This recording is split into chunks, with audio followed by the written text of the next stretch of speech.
is always a light. When we are ready to see it, there is always a light. When we are ready to be it, to see the light, to be the light, to raise our eyes in the dark of night, to climb this hill, together we will. There is always a light in the dark. We are ready to see it. There is always a light in the dark. We are ready to be it. To see the light, to be the light, to raise our eyes in the dark of night, and to climb this hill, together we will. There is always light. There is always light. We are ready to see it. There is always light. We are ready to be it. To see the light, to be the light, to raise our eyes in the dark of night, and to climb this hill, together we will. There is always light. There is always light. We are ready to see it. There is always light. There is always light. We are ready to be it. To see the light, to be the light, to raise our eyes in the dark of night, and to climb this hill, together we will. There is always light. Always shine. There is always shine. Be the light.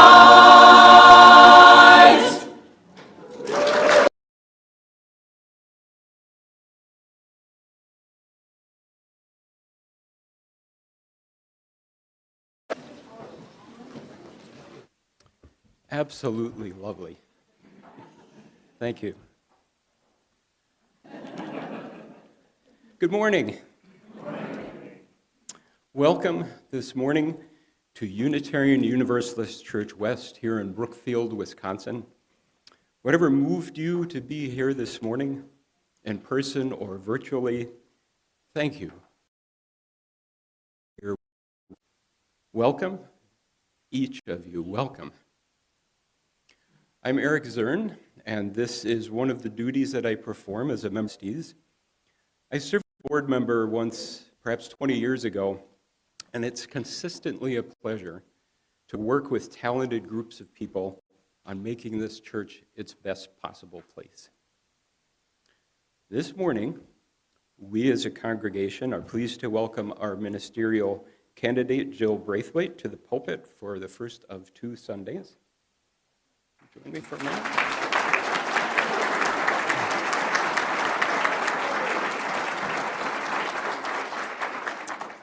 So I'm going to be a little Reuben here for a moment. And I'm going to cue you, and what we're going to do is give a robust welcome to Jill. So you're going to see 2 cues I've learned from the master. And it's welcome Jill, very simple. It has an exclamation point after it, so let's give it some gusto.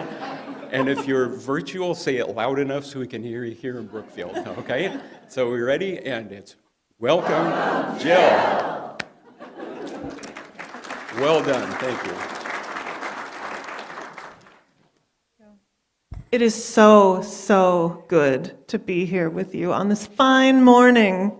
Thank you so much for the warm welcome. I look forward to spending time with you this week.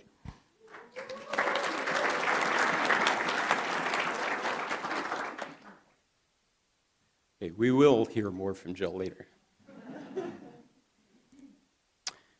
This morning, as we often do, we offer gratitude for the privilege of living and gathering on territory that at various times has been inhabited by native peoples of the Ojibwe, Ho-Chunk, Kickapoo, Potawatomi, Menominee, and Oneida nations, among others.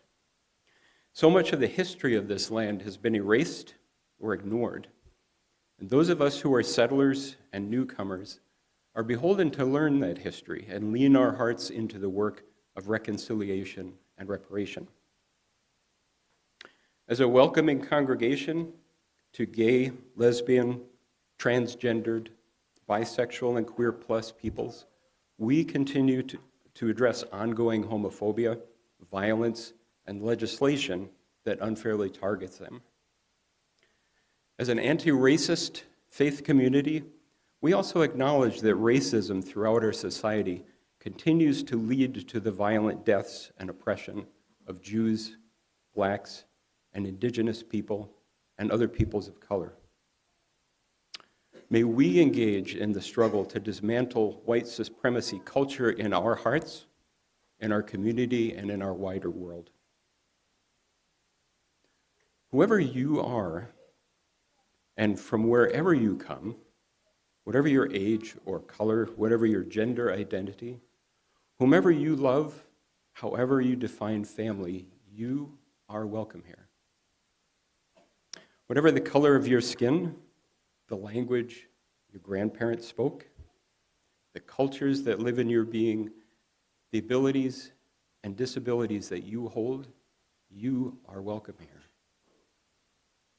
Whatever you believe, whatever your theology, prayer, or sacrament, even if none at all, you are welcome here. We gather here united around UU principles.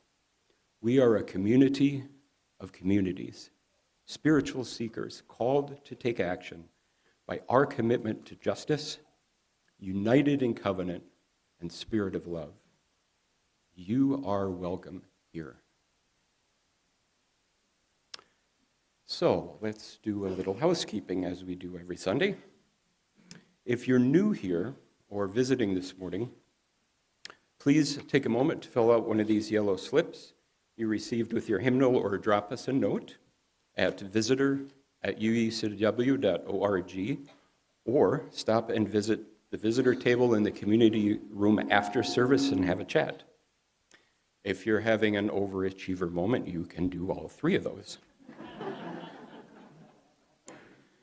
If you're feeling a little antsy today, or you just listen better while doing something with your hands, you can scoot over to the worship exploration table to join those already enjoying that, and do some activities while listening attentively to the service.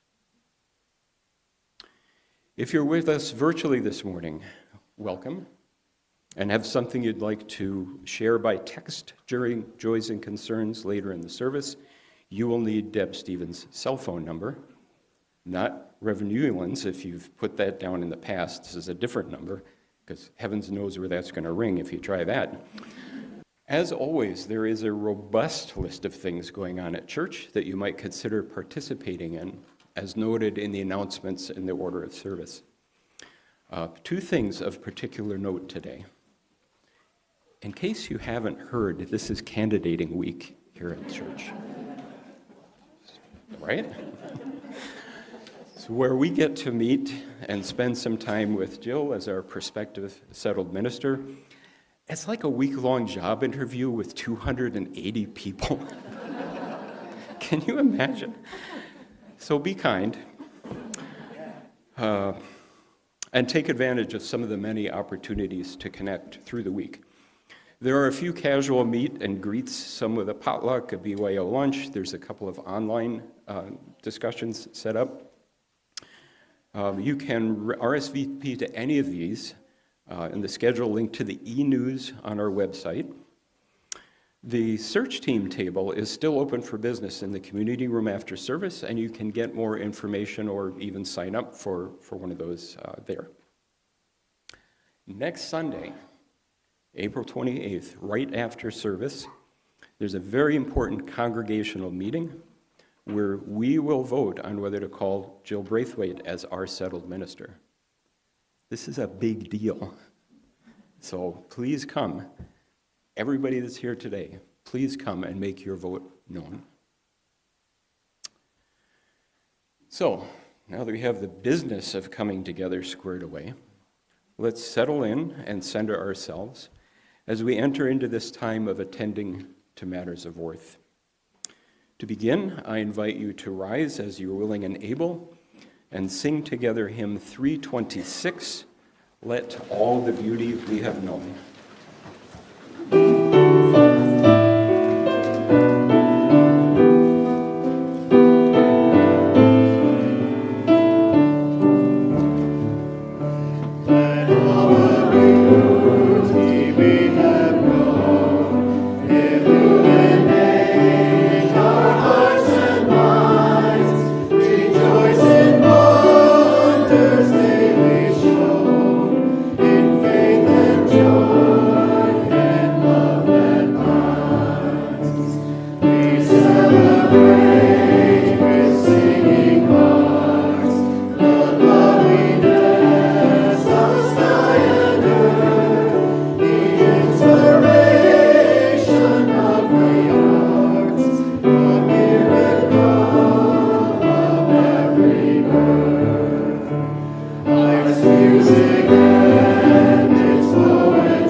Good morning once again.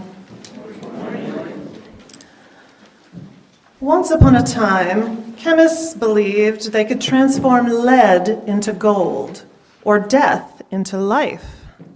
We laugh, but are we not also in the business of alchemy, turning loneliness into connection, pain into comfort, anger into solidarity, faith into action?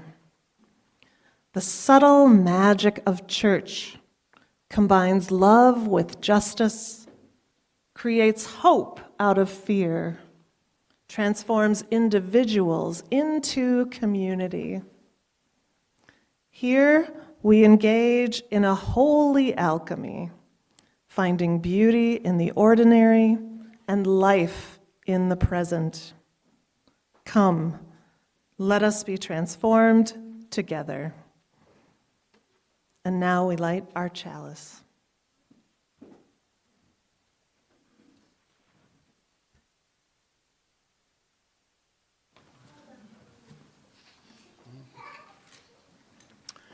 So you'll find the chalice lighting words in your order of service, and I'll invite you to read that along with me. The chalice lighting is by Reverend Summer Albatai, a chalice lighting for liminal times. In betwixt and in between, we move in the liminal spaces that shows shades of what can become, what can be.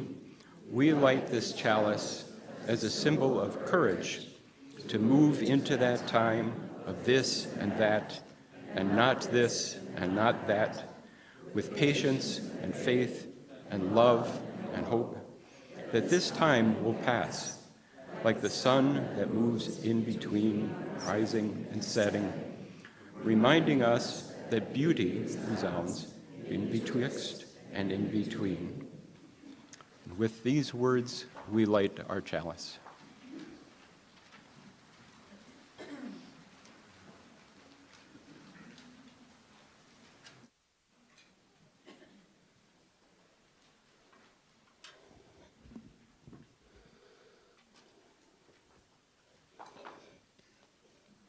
Good morning. There is room up front if anybody wants to come closer for a better look at the pictures that go with today's story. I'm Dave Cicero.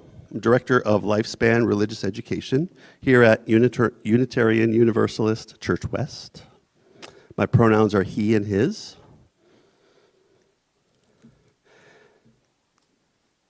And I'll be reading today a story called The Most Beautiful Thing. Jill will be speaking about the power of beauty in our lives, and I think this story will help us know where to look for it. It was written by Kao Kalia Yang and published by Carol Rhoda Books, who provided permission for it to be read today.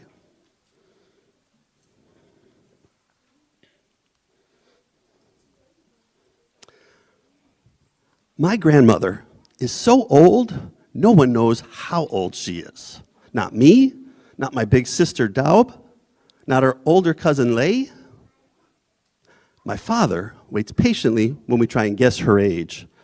He is my grandma's 9th and youngest child, and even he does not know how old she is.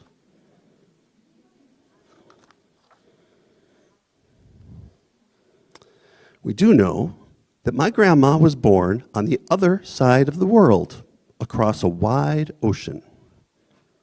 My grandma came from a time and a place where creatures lurked in the jungles, waiting to chase unwary children. She told us that she once looked into the gleaming eyes of a tiger and felt its hot breath on her face.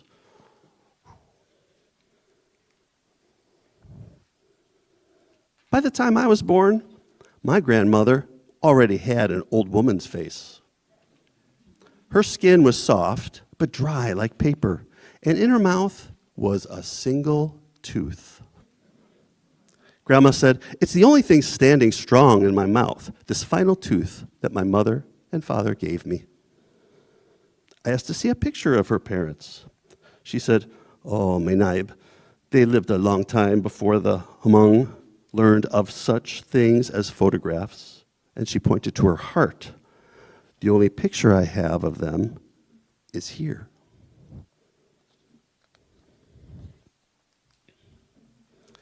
Now, the luckiest of the grandchildren got to help take care of Grandma. Lay got to wash Grandma's clothes by hand at the bathroom sink with sweet-smelling pink soap. Daub got to wash Grandma's soft brown back in the bathtub with a soapy cloth. And me? I got to clip her fingernails and toenails while Grandma sat in her favorite stool in the light from the window. I can see some reactions that wouldn't be your favorite chore. Our narrator continues, "I can still feel the roughness of Grandma's heels in my hand, the thickness of her toenails in between my fingers.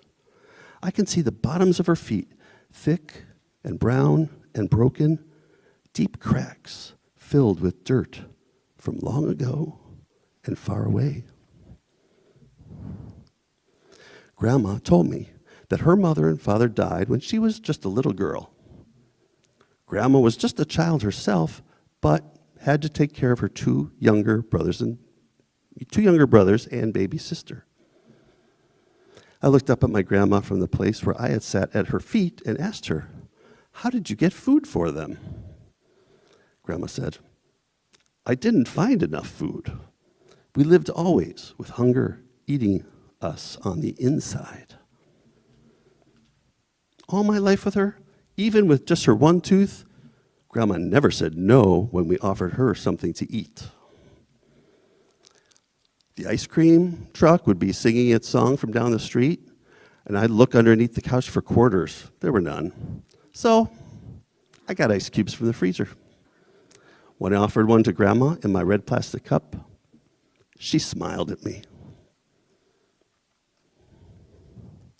And when I wanted a new dress to wear on the first day of third grade, my mother said, "We don't have enough money for that." But she found some nickels and a dime in her purse and offered them to me. So I bought hard peppermint candies from the neighborhood grocery. When I got home, I offered one to Grandma on the palm of my hand. She smiled at me.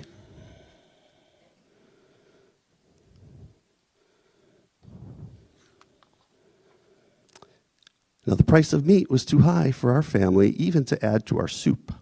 But we had plenty of meat when we celebrated the Hmong New Year with our aunts, uncles, and cousins.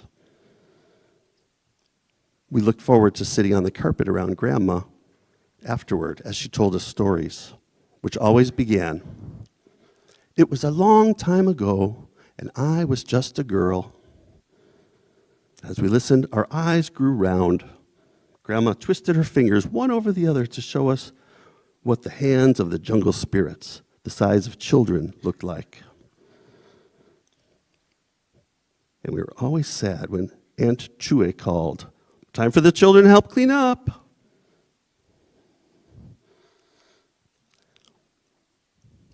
But on a cold day when the snow blew onto the window panes and the light was dim, I asked Grandma about the dirt in her feet. She told me that she often went shoeless into the mountains to find wild roots and other kinds of food for her family, for her siblings. One day, she was chased by a tiger, and as she fled, her bare feet broke open on the fallen branches, but still, she ran, with blood and dirt mixing into clay with each step. I squeezed her feet in my arms, pulled them close to my heart. A hug for the hard road that she had walked to get to me. Each year, cutting my grandma's nails went faster because I grew stronger and bigger and more able. And each year, Grandma's feet felt smaller and smaller in my hands and my lap. Her stories, too, slowed with the passing years. The pauses between her words grew long.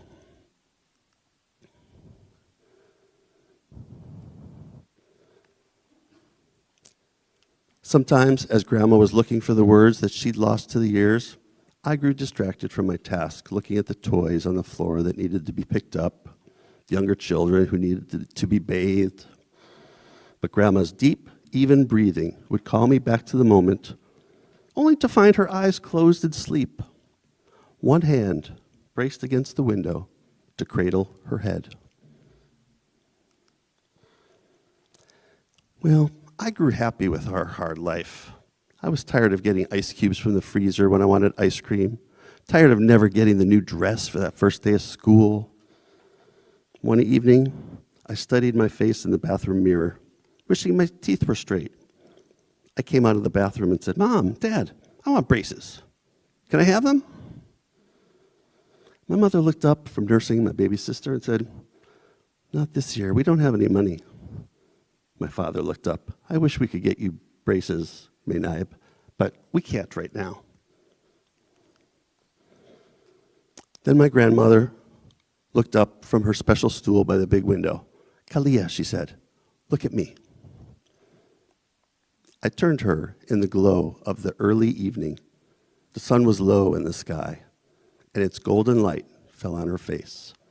Grandma asked, "Is my smile not beautiful?" In that moment, I could see all the times my grandmother had smiled at me. I could taste the cold ice cubes that melted summer's heat from our tongues, the sweetness of the hard peppermint candies. And even now, I can still see my grandma's single tooth, white against the shadows, standing tall in her open mouth. Her smile was the most beautiful thing.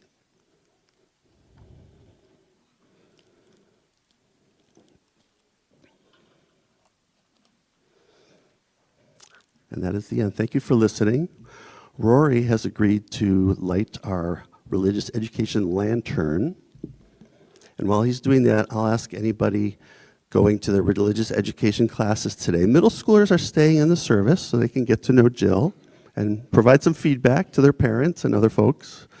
And I'd ask everybody to kind of come forward and follow Rory and the lantern out as we sing our recessional. As you go, may joy surround you. As you go, go in peace.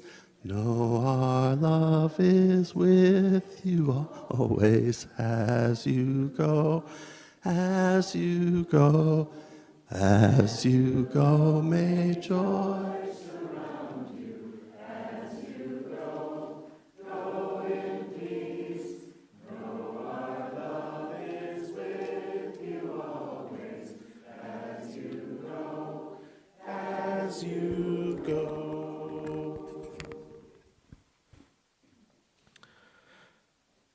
A reading from Rumi. Today, like every other day. Wow, excuse me. Try that again. A reading from Rumi. Today, like every other day, we wake up empty and scared. Don't open the door to the study and begin reading. Take down the dulcimer.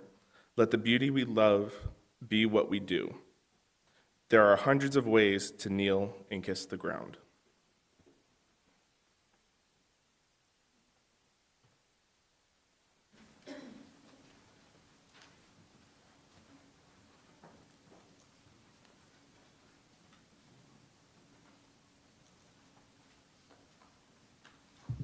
Good morning. We enter now a time for sharing of joys and sorrows that touch our individual lives, our way we express through ritual the many ways that we touch and are touched by each other. In a moment, you'll be invited to come to the mic to share your joy or concern. If you have something you'd rather not share aloud, you can use the QR code in the order of service. or the share side of the yellow slip to put something in writing. I know we have writing implements. If you need one, just raise your hand. For those of you at home or for anyone at any other times during the week, you can use the link in our weekly e-news to let us know what's going on in your lives and in your heart. Remember that what you share today is only for the ears of those gathered now. It will not be in the posted video of the service or shared in our e-news.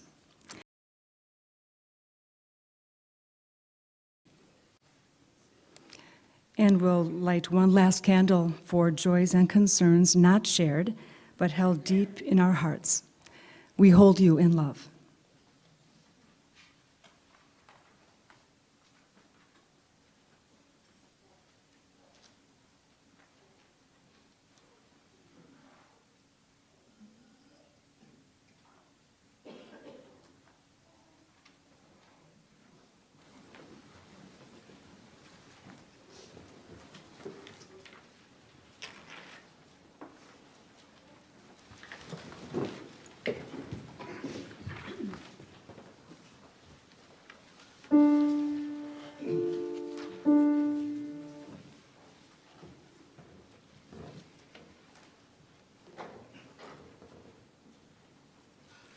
I believe in the power of kindness. I believe in the power of love. When I live from a place of compassion, life is better for everyone. Oh, oh, oh, life is better for everyone.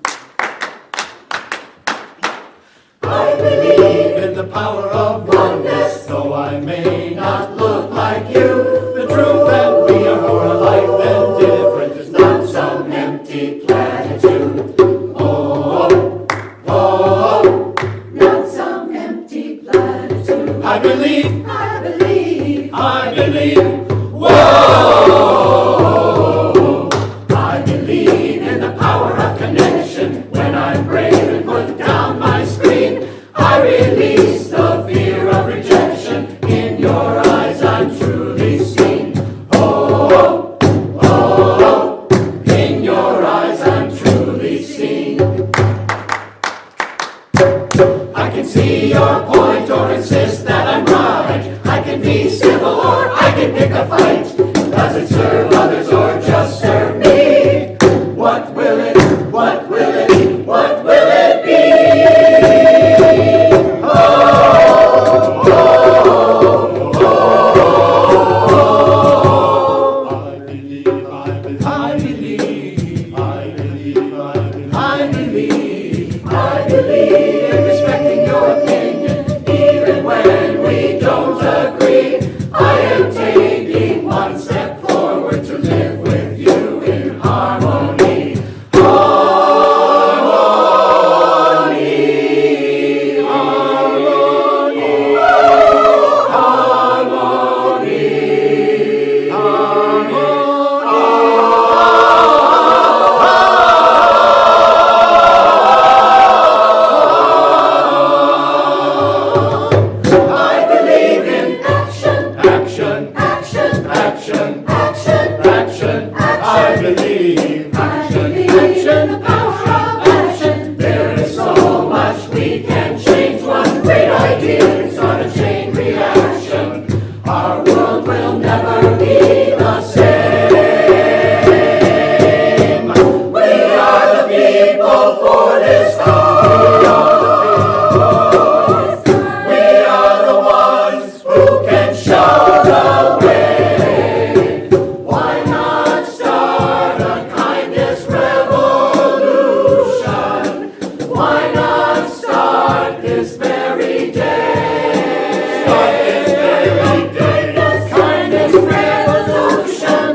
The invisible embrace of beauty.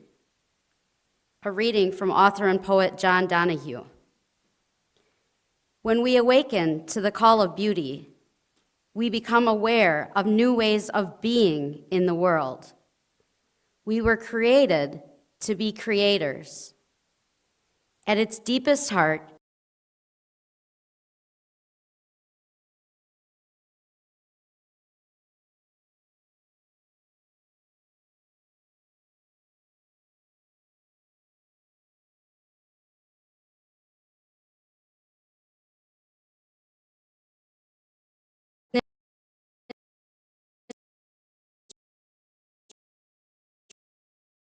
and passion. The time is now ripe for beauty to surprise and liberate us, is its ability to surprise us.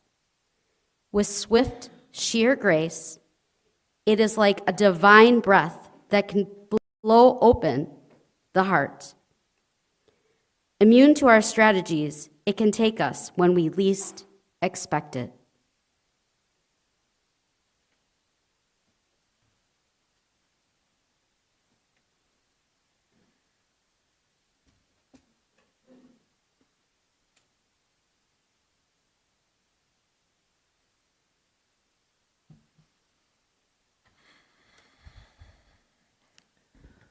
On a crisp morning in February of 2020, I was driving along Picture Rocks Road, about 15 miles north of downtown Tucson, toward a place called the Desert House of Prayer. I was going there to do a 3-day silent retreat, to share silent meals and worship with other folks on retreat. As I made my way through Saguaro National Park, I finally came to the turnoff and drove down a gravel road for about half a mile. And then the place came into view, barely rising out of the desert with its cluster of simple one-story buildings. As I parked my rental car, I spotted the main chapel, recognizable by its gently sloping roof, those two sides, that classic church shape that met at the top and reached skyward. I took in the scene, and I began crying tears of joy. I had been gobsmacked by the beauty of this scene. There was the wild desert setting, so strange and unusual to the Midwestern eye. And in it was this simple house of worship, not even one of my own tradition. And still I was filled with a deep sense of homecoming. This beautiful spot had opened my heart to the truth that I am a church person to my core. And I was at home that day. And that, yes, ministry is my calling.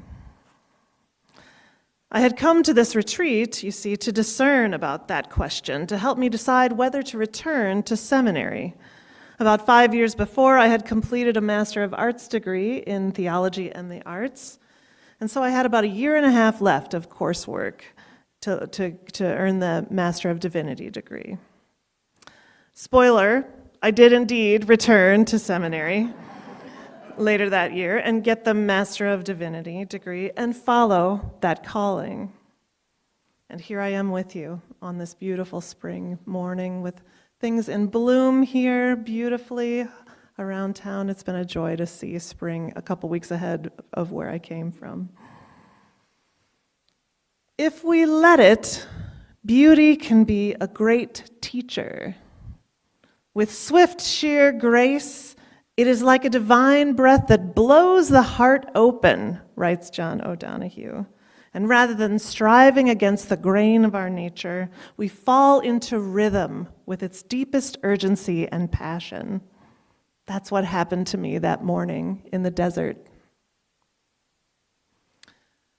There are many threads in my spiritual and religious life, as I imagine there are in yours. Some of mine are about learning to pay attention, which poet Mary Oliver calls the only prayer that matters. There's the thread of my spiritual healing journey that took place in my 30s with becoming more intentional about my spiritual life. This involved at the time going to Al-Anon meetings, finding a church home, and developing spiritual grounding and practices, learning to listen to the still small voice. I started meditation and movement practices like dancing and walking in the woods, all things that remain absolutely life-giving to me still. It was also a time of going all in, both feet, on Unitarian Universalism, letting go of the belief that I could go it alone in life, that self-actualization and success were the only goals. It was shifting my worldview to one of belonging and about aligning my values with how I was living my life. This, as I said, is a main spiritual thread in my life. But as much as anything, paying attention to beauty has been my grounding spiritual practice for as long as I can remember. Even when, as a young adult, I was unchurched for many years, and I would have said I had no spiritual life to speak of, sacred encounters with beauty were happening all the time, with art, literature, in loving relationships. Times when I felt something magnetic and transcendent. These encounters with beauty were the seeds of my relationship with the divine, of coming to see the inexplicable wonder of all of creation as sacred and divine. What I invite you to consider with me today is the notion that beauty is a uniquely powerful force that both centers us inwardly and directs us and connects us outwardly. When we practice paying attention to beauty and our deep response to it, it offers us not only the sheer joy of it, which is well worthwhile, but also a greater understanding of who we are and how we want to live. For centuries, philosophers have spoken of the attractional power of beauty, its way of pulling us toward the good and the true. I sometimes think of this spiritual force as a line of sparkly energy between my center and the beauty in the world. In beauty's transforming presence, we unfold toward growth, almost without realizing it. A few examples of what I mean. A lilac bush or daffodils or tulips in full bloom open us to awe and reverence for the whole of creation. A baby's laughing face, perhaps a grandson turning 1, touches and activates our most tender and caring self. The novel Jane Eyre demands sustained consideration of what it means to live a life of personal integrity. The sound of a perfectly struck tennis ball deepens our appreciation of the human capacity for excellence. And a Lake Michigan sunrise calls us to attempt to grasp the earth's age and power. Beauty both centers us and draws us outward in connectedness. One of the very first things that drew me to Unitarian Universalism was our holding that revelation is not sealed, that the sacred, the holy, is continually revealing itself all over the dang place.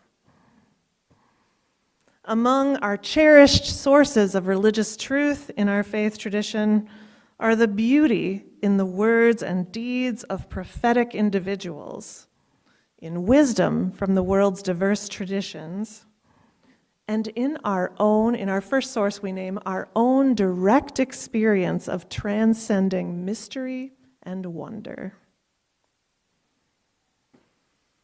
Music, of course, as we have experienced many times this morning, is often a venue for this power. I think of what the hymn "We'll Build a Land" does for me. If I'm feeling despair about the sheer amount of injustice in this world, just hearing that melody and then the words of the chorus, "And justice shall roll down like waters and peace like an ever-flowing stream." Singing this song, joining my voice with other voices, brings me into new awareness of the deep well of hope that lives inside me. It breathes life into that well and revives my faith and a joyful desire to get on with the work. And yet, it is the easiest thing in the world to not pay attention to beauty, or to think of it as only in nature or only in a very fancy venue. But it's everywhere. It's in the sound of your favorite person's laugh. It's in the tchotchke on a shelf that you bought years ago and keep around. It's in your grandmother's smile. Our culture these days actively discourages slowing down and paying attention. There are distractions galore. We all know this.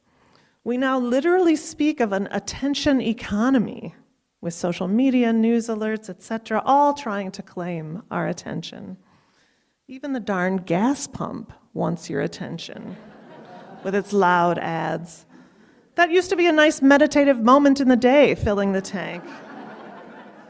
And there's actually a mute button on the right side of the screen, in case you didn't know that. Paying attention to beauty is a way to resist distraction culture. It is a way to connect with an inner sanctuary inside, this place that John O'Donohue calls the place in you where you have never been wounded, where there is still a sureness in you, a confidence and tranquility. Spending time in that sanctuary nurtures our grounding in what's actually real and true for us. What encounters with beauty have meant the most to you? I would love to know. What things activate for you that sparkly line between your center and the world? What have you learned about yourself from a way you've responded to beauty? And just a word here about the beauty we encounter in community. Last December, early in the search process, when I read your packet, I was deeply moved by the video that was included with the music of Peter Mayer and the beautiful images of you all doing church together. In learning about the UUCW community, I saw such beauty in your honesty and clarity about who you are, in the vibrancy, the obvious vibrancy of congregational life here, and in that gorgeous new mission statement of yours. Grounded in love, UUCW is a joyful community committed to spiritual growth, inclusion, and justice. Such energy, clarity, and movement. The second I finished reading your packet, I texted that mission statement to a couple of friends, like, oh, check this out. Have a good feeling about this church. And they responded with, ooh, an eyes emoji and heart emojis.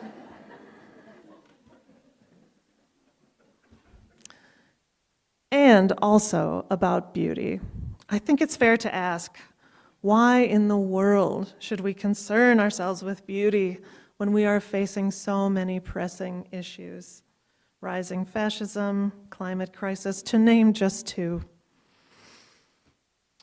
I respond first with the words of the great writer Toni Morrison. Beauty is an absolute necessity. I don't think, she writes, that it is a privilege or an indulgence. It's not even a quest. I think it's almost like knowledge, which is to say it is what we were born for.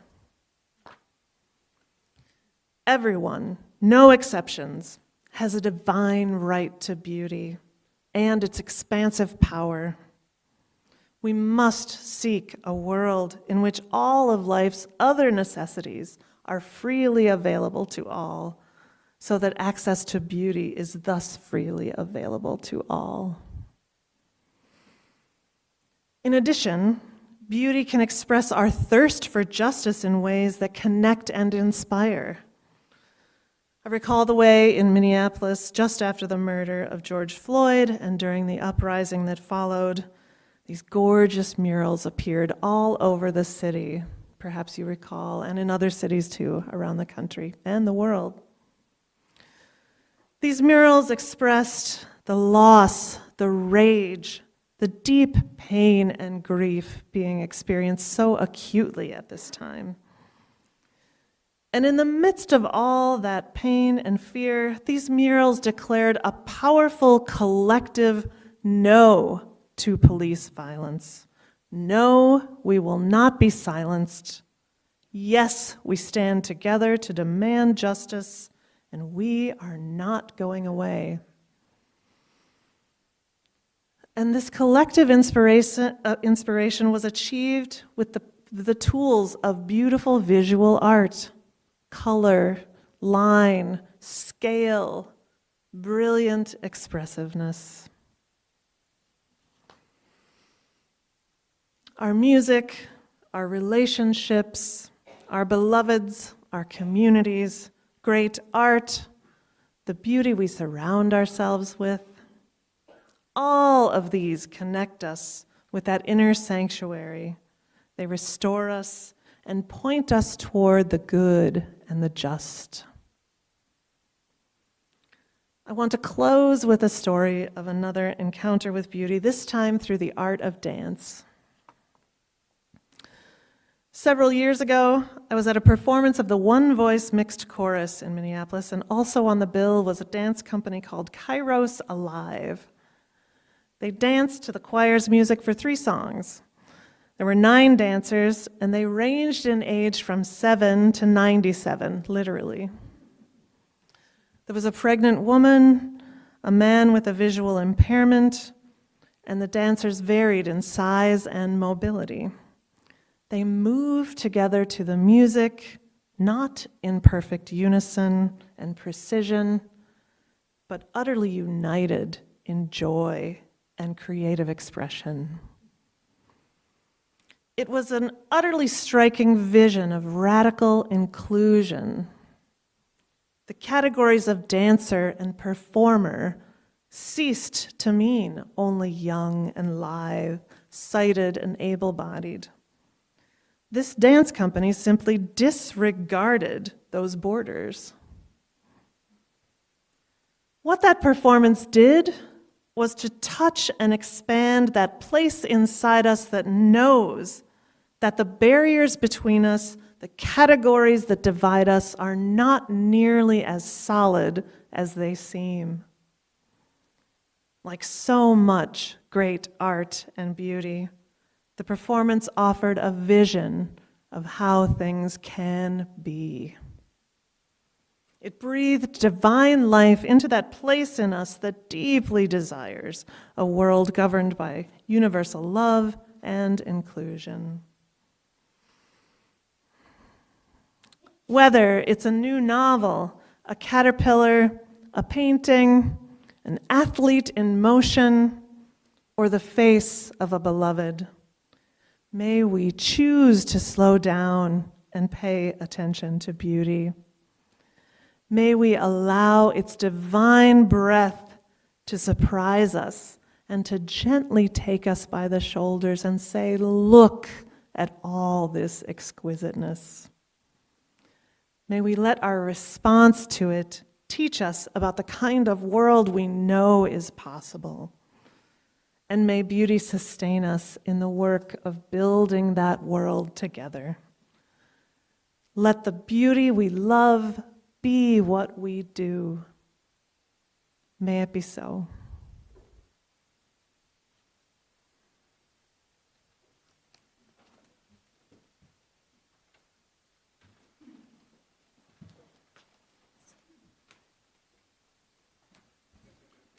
Please rise in body or spirit for Number 77 in your hymnals, Seek Not Afar for Beauty.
One way. I have to turn this on. That's good. Can you hear me? Yeah.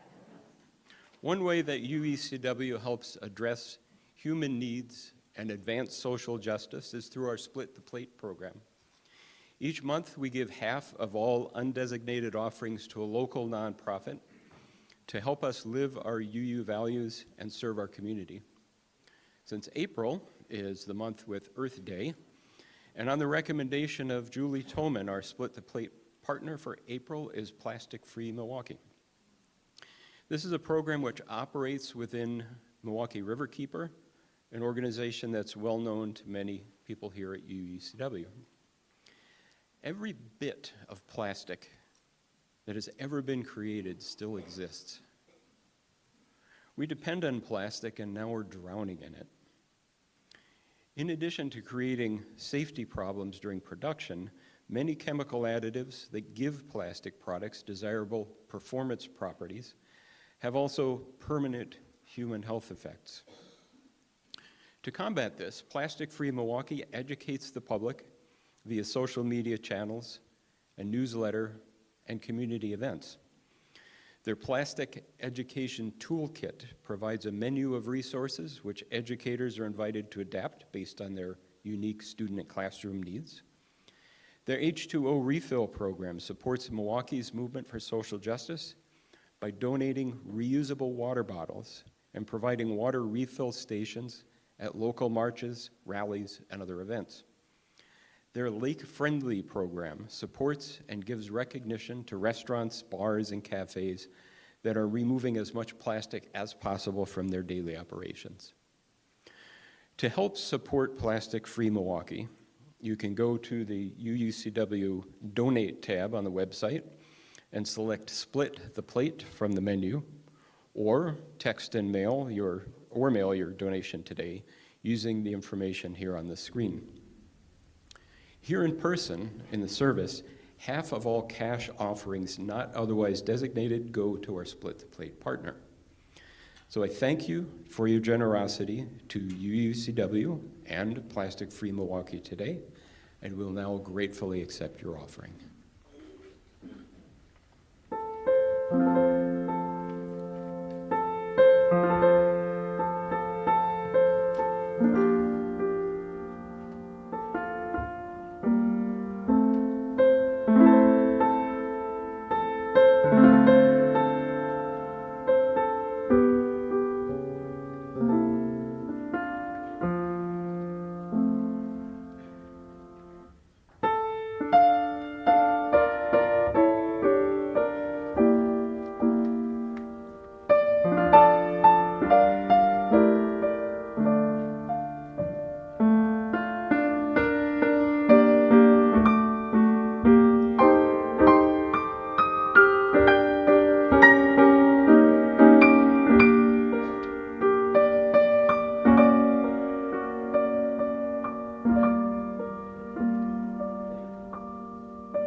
in your order of service, please join me in dedicating today's offering.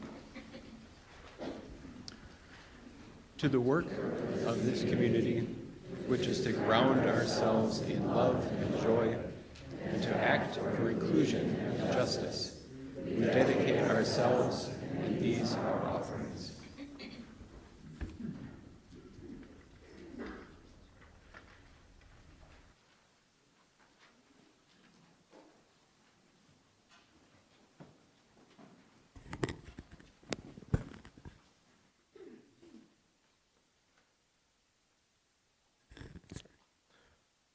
Where There is Beauty by Reverend Karen J. Johnston. What to do with beauty, or joy for that matter, in the midst of tragedy, of violence, of cruelty? What do we do with the living? Give each their due. Do not lose ourselves in any of it, but find ourselves anew. Where there is beauty, amplify it. Where beauty is hidden, reveal it. Where beauty is ruined, restore it. Where beauty is absent, create it. This will be our gift to our aching world. And if everybody can please rise in body or in spirit to sing number 21, For the Beauty of the Earth.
We have basked in the warmth and beauty of this flame and this community.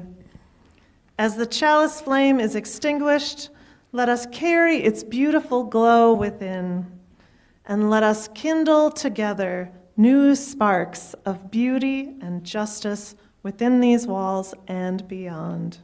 Blessed be.